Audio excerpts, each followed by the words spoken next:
Bismillahirrahmanirrahim. Shalom, Om Swastiastu, Namo Buddhaya, salam kebajikan, salam sejahtera bagi kita semua. Assalamualaikum warahmatullahi wabarakatuh.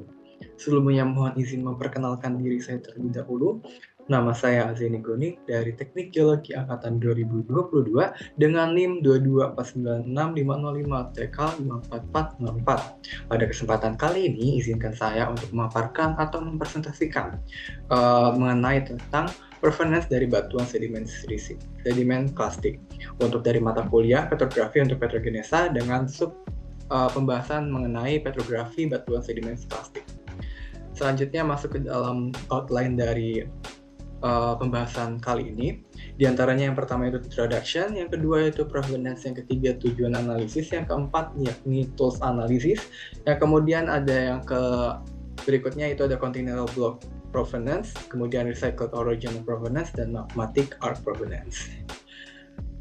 Masuk ke topik pertama yakni introduction, di mana proses terakhir dari aktivitas proses dari exogenik itu yang dapat diketahui adalah pengendapan dari massa batuan atau tanah di suatu tempat setelah mengalami erosi dan transportasi akibat adanya gaya gravitasi.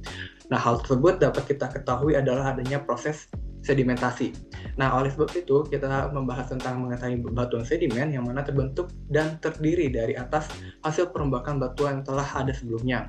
Kemudian perombakan batuan tersebut terendapkan secara bertahap di suatu cekungan dan mengalami proses pembatuan sehingga membentuk lapisan-lapisan di atas permukaan bumi. Oleh sebab itu, pentingnya dalam mengetahui atau menganalisis sumber asal batuan atau provenance dari batuan sedimen silisitastik. Studi tentang provenance ini masih banyak dilakukan hingga saat ini seperti berguna untuk mengetahui dan melakukan penelitian yang sangat bermanfaat untuk penentuan setting tektonik atau paleogeografi. Kemudian masuk mengenai tentang provenance itu tersendiri, yakni provenance itu berasal dari kata Prancis yaitu provenance, yang berarti asal atau tempat diendapkannya menurut John atau pada tahun 1987. Kemudian dari analisis provenance ini dilakukan dengan menggunakan parameter petrografi, diantaranya mengetahui atau menganalisis dari kehadiran dari mineral kuarsa, feldspar, dan fragmen batuan atau litik yang dapat kita ketahui yaitu diagram QFL.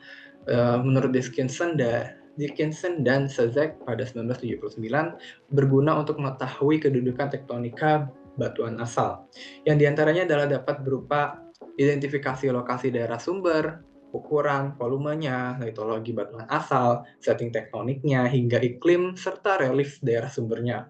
Pembeda antara provenance dan majority ini, kalau provenance itu identifikasi yang lebih detail mengenai tentang sumber batuan, sedangkan kalau majority itu umumnya membahas mengenai seberapa jauh batuan sedimen atau produknya ini sebagai dari batuan asalnya.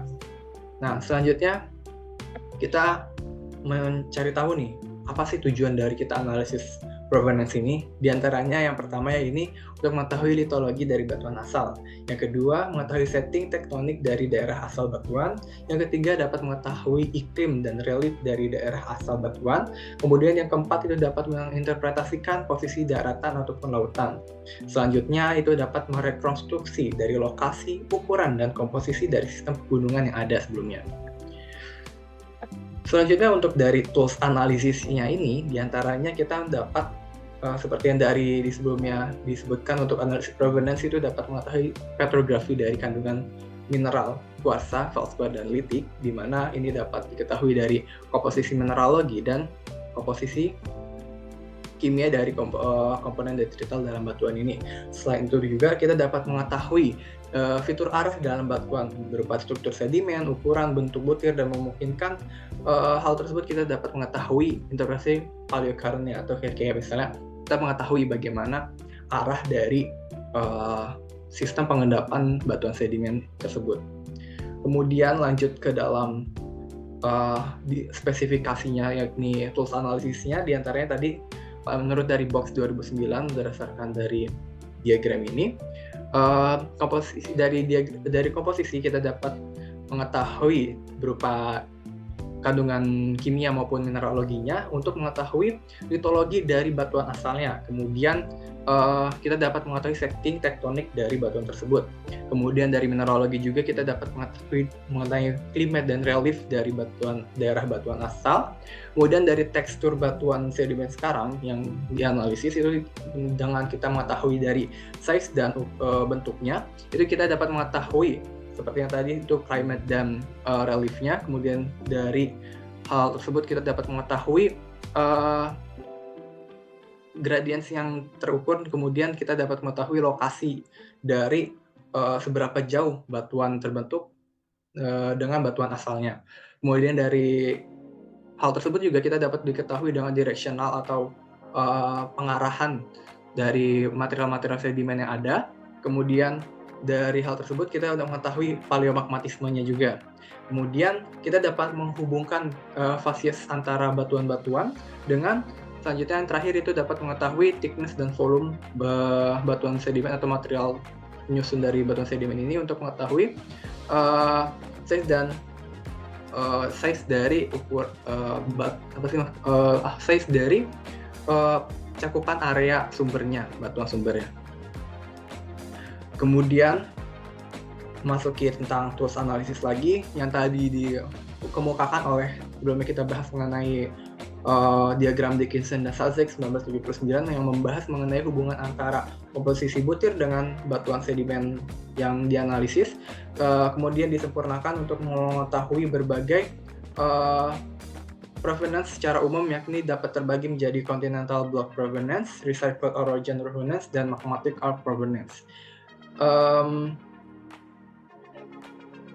Nah, dapat dari analisis Dickinson dan Sazek ini 1979 ini kita dapat mengetahui penyebaran dari jenis batu pasir yang berbeda satu dengan yang lainnya dipengaruhi oleh tatanan jenis tektoniknya seperti tiga tadi kita disebutkan. Nah, yang masuk pertama kita masuk ke continental block provenance, yang mana secara umum batu pasir yang dihasilkan oleh continental block ini adalah jenis batu pasir kuarsa atau quartz aragonite. Adanya fragmen kuarsa pada daerah ini dapat mencerminkan bahwa basement batuan bukan saja dari granit maupun gneiss, tapi juga mungkin dari batuan metamorf. Ciri lain yang dapat diamati oleh batuan yakni tingginya kandungan kuarsa dengan sedikitnya feldspar dan litik. Continental block ini terbagi lagi menjadi dua, yakni craton interior dan basement uplift. Nah, kita langsung membahas mengenai kedua hal tersebut, yakni yang pertama craton interior, yakni mempunyai ciri-ciri batuan kaya akan mineral monokristalin kuarsa, dan kuarsa tersebut mempunyai ciri sudut pemadaman yang sejajar atau khas pada batuan beku. Selain itu juga dapat ditandai dengan sedikitnya material atau mineral dari feldspar dan material litik. Kemudian yang kedua itu basement uplift, yang mempunyai ciri-ciri batuan pada seperti recycled orogen, yakni kaya akan material litik dengan sedikitnya kuarsa dengan feldspar. Selanjutnya kita masuk ke tatanan tektonik yang kedua, yakni magmatic arc provenance. Nah, magmatic arc ini sering dikaitkan dengan adanya zona subduksi tentunya. Hasil pengendapan ini banyak terdapat pada palung, fore arc basin, back arc basin, tepian laut yang berdekatan dengan busur dan juga cekungan dalam busur vulkanik. Detritus yang dihasilkan berasal dari arc orogen yang tererosi, kemudian itu membentuk tipe batu pasir vulkanik yang kaya akan litik dan menghasilkan banyak detritus feldspar atau kuarsa yang berasal dari batuan plutonik sebelumnya. Nah, magmatic arc juga terbagi lagi nih menjadi dua, yakni dissected arc dan undissected arc. Sehingga dicirikan dengan cirinya itu tingginya kandungan kuarsa dan feldspar dengan sedikitnya litik vulkanik pada zona dissected arc. Kemudian untuk kalau undissected arc itu memiliki kandungan litik vulkanik yang tinggi serta plagioklasnya juga, namun sedikit kuarsa dan kandungan feldspar.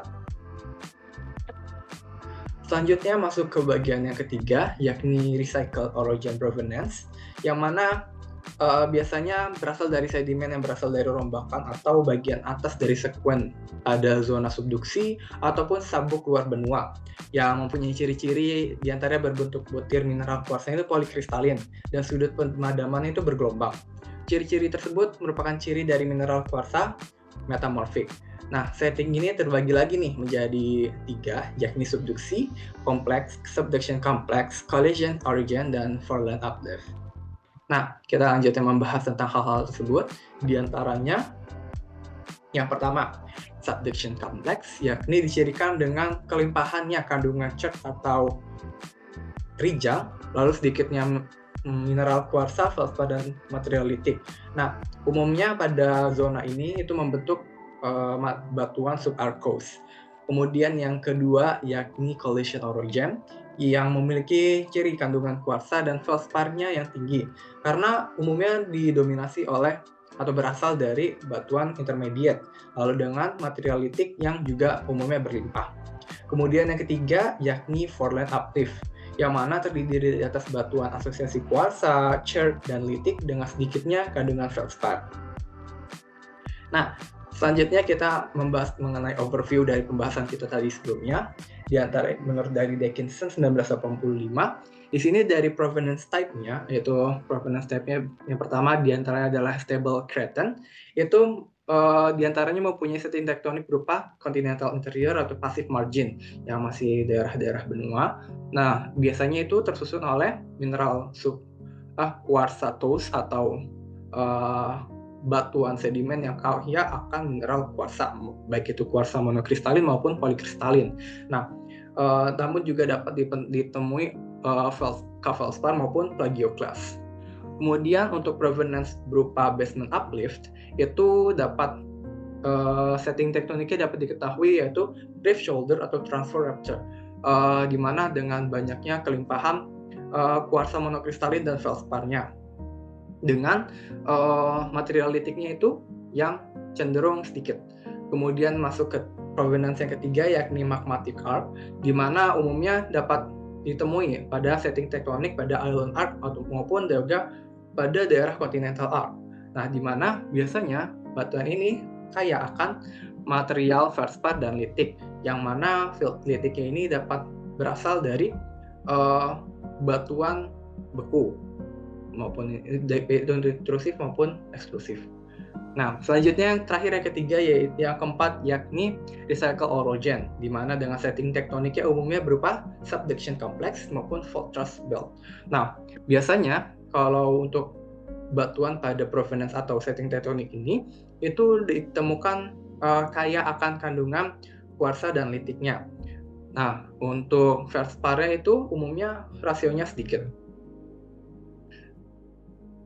Baik, setelah itu langsung ke daftar pustaka yang saya ambil dari presentasi saya kali ini. Dan terakhir, terima kasih. Kurang lebihnya mohon maaf. Billahi taufiq wal hidayah. Wassalamualaikum warahmatullahi wabarakatuh.